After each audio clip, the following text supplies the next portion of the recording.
Sir? Colin Jackson, Michigan Public Radio Network.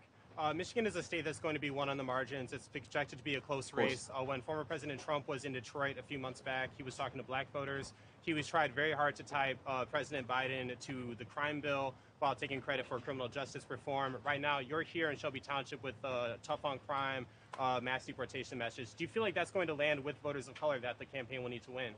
Well, look, I think my message to voters of color is very similar to my message to voters everywhere in Michigan, which is we want to redeliver peace and prosperity, right? Voters of color really benefit when wages are rising.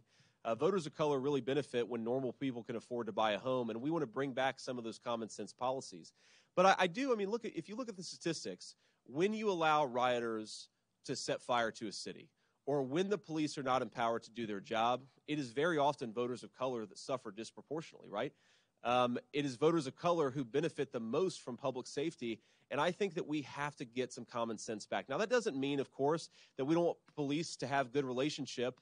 Tough on crime does not mean tough on every single person who lives in a neighborhood with high crime. But when I talk to people in neighborhoods with high crime, often, not always, of course, voters of color, they actually love the police. They've got good relationships with the police. Of course, there are bad apples here and there, but most people recognize the police are there to keep them safe. And if we don't make it possible for the police to lock up the bad guys, the murderers, the armed robbers, then it is very often black voters, especially in the state of Michigan, who suffer the most.